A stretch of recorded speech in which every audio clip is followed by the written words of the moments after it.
Chris Griffin is not just a little slow. May we count on your vote next Tuesday? Chris, this is our house. Every time Chris tries to do something normal, his brain grabs the wheel, swerves into insanity, and drags everyone else with him. So today, we are looking at the wildest Chris Griffin moments in Family Guy. Let's start the show.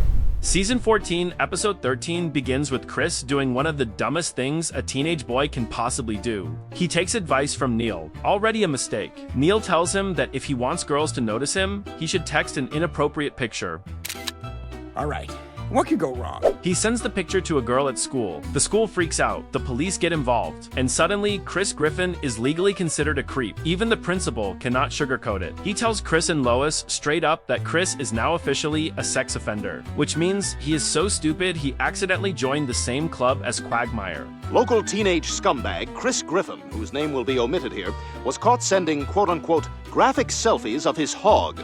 The law gives Chris two options. Option 1, take a sex offender rehabilitation class taught by Quagmire. Option 2, chemical castration pills. Well, the law does give you a choice, this or chemical castration. What's that? Chris chooses the pills. He decides on the spot that never being attracted to anything ever again is easier than sitting through a few lectures. After taking the pills, Chris turns into a completely different person. He becomes focused. He wins academic awards. He tutors other kids. He starts living the most productive life he has ever had. Turns out, removing his hormones turns Chris into the kid Lois always wished she had. Not thinking about sex all the time seems to have allowed Chris to excel in other areas. But because Chris is Chris, his stupidity always finds a way back in. The moment a girl flirts with him at school, his brain chemistry slams back online, and the monster wakes up. His face drops, his voice changes, and he instantly becomes the old Chris again. And just like that, the entire chemical castration journey collapses. Thanks, you guys. I guess chemical castration isn't for everyone. Is that the lesson for this week? This whole episode shows you the perfect Chris logic. He makes one mistake, takes the stupidest solution possible. And trust me, the next moment on this list is even dumber. Because in the next episode, Chris goes to a Halloween party, puts on a mask, kisses someone in a dark closet for 7 straight minutes, and only realizes afterward he was kissing the absolute worst possible person.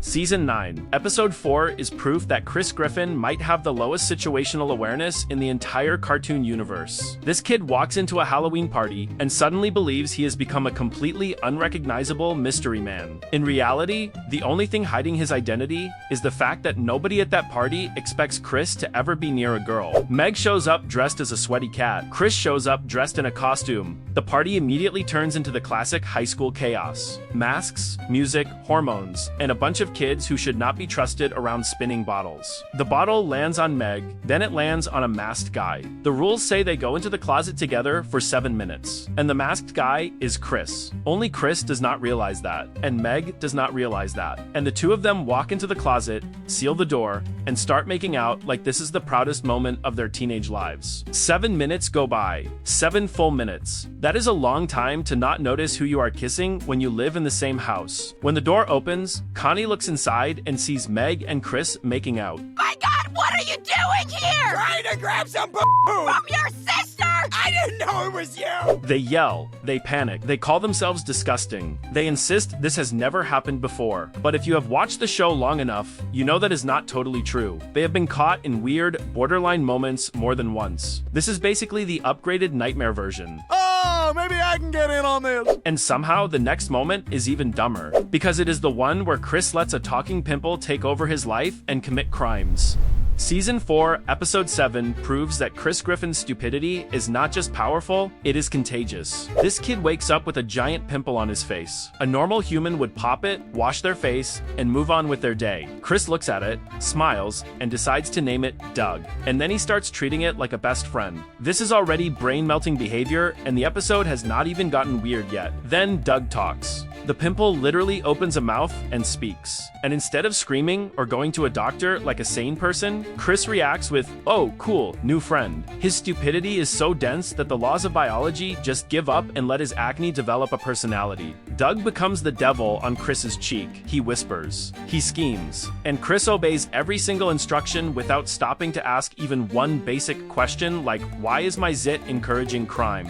You were right, Doug. Mischief is fun. We're the best pals since the snorks. Then Doug escalates. He convinces Chris to break into Goldman's pharmacy and destroy the entire acne medication section. This is basically domestic terrorism for teenagers. And Chris does it with full commitment because his brain is a warm bowl of soup controlled by whatever talks to him loudest. Lois finally catches him sneaking home after his crimes. Chris says Doug told him to do it. Lois responds like he is blaming an imaginary friend. She still does not get that Doug is actually alive. Doug starts manipulating Chris harder, and Chris becomes fully attached. You know things are bad when the smartest person in the situation is a pimple. I don't think you're a very good friend.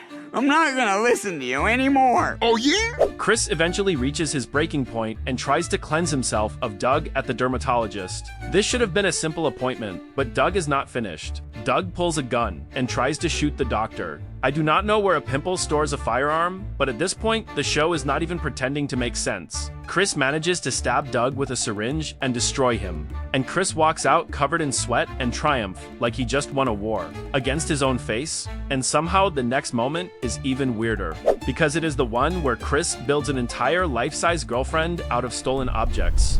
Season 13, Episode 11 is where Chris Griffin stops being just stupid and becomes a full-on cautionary tale. This is the episode where he steals half the neighborhood, assembles the stolen parts into a life-size girlfriend, and genuinely believes he is in a healthy relationship. This kid does not need therapy. He needs a factory reset. It all starts when Peter and the guys form a cheap detective agency. They use a nanny cam and accidentally catch Chris sneaking into houses and stealing random objects. Oh my God, Chris stole all that stuff. No way, he wouldn't do that. Peter, Chris is on the tape. Peter searches his room, expecting to find a stash. What they find instead is nightmare fuel. Chris has built a full life-size girl out of every stolen object. Her name is Heather. She has a mop for hair, stolen shoes for feet, and a face made from whatever Chris could glue together without supervision. Chris is still in his room with that disgusting homemade doll. He actually thinks it's his girlfriend. And Chris is not treating her like a joke. He calls her his girlfriend. He talks to her. He protects her. Lois tries to get Peter to intervene, but Peter looks at Heather and somehow becomes even dumber than Chris. He says Heather is classy because she will not even let Chris get to second base yet. Chris beams with pride. Lois starts aging 10 years in 10 seconds. Things escalate fast. Heather takes over Chris's life. He reads her bedtime stories. He leaves gifts for her. And Lois watches all this, wondering how her son is somehow dating better than she is. You're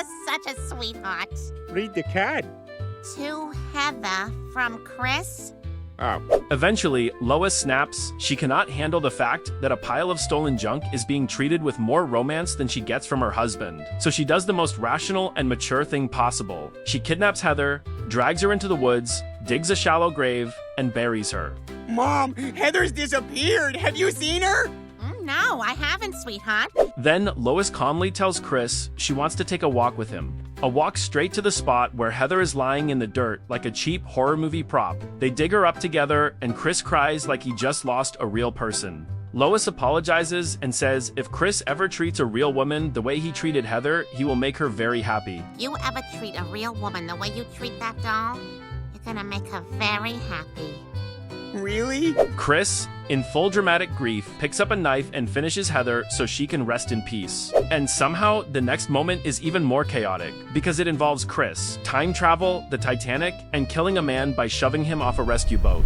Season 13, Episode 7 is the moment Chris Griffin becomes so stupid that he literally breaks history. This is the episode where he gets a D- in history, goes time traveling to learn actual facts, ignores everything he sees, runs away, boards the Titanic, and almost deletes himself from reality by throwing a man off a lifeboat. Classic Chris behavior. It begins with Principal Shepard telling Peter and Lois that Chris is failing hard. He has one chance left, the history final. Peter tries to help him study, but Peter is Peter, so studying turns into Peter accidentally traumatizing everyone in the room. Chris learns nothing except that his father should never be trusted near a textbook.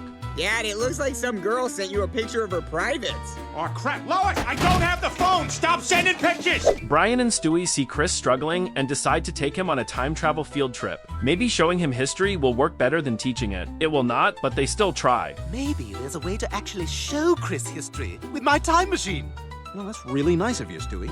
Well, he's my brother. They visit Washington in 1803. Chris thinks it is the future. They ask him what he learned. Chris proudly says he learned that you cannot nap with keys in your pocket. That is it. That is his biggest takeaway. At this point, even Stewie is losing hope. Damn it, Chris, your problem isn't book learning, it's that you're a moron! This whole trip has been a complete waste of time! Chris gets heartbroken and runs off. And because he has the critical thinking skills of a wet sponge, he boldly walks onto the Titanic. Thinking the giant ship is proof, he is special and smart. Meanwhile, Brian and Stewie have to chase him down before history sinks. They sneak aboard and find Chris. But before they can teleport out, the ship hits the iceberg early. The return pad gets soaked. No escape. They need lifeboats. So naturally, they dress as women and try to blend in. Stewie does it too well. Brian does it too badly. And Chris is too dumb to commit. The sailors reject them. So Chris uses the one kind of intelligence he actually has. He shoves a man off the lifeboat and steals his seat for himself and the others. Turns out, the man he threw was Nigel Harpington, ancestor of Chris's history teacher. When Nigel dies, the teacher gets erased from existence and replaced by teacher Doug, who does not believe in tests. Yeah!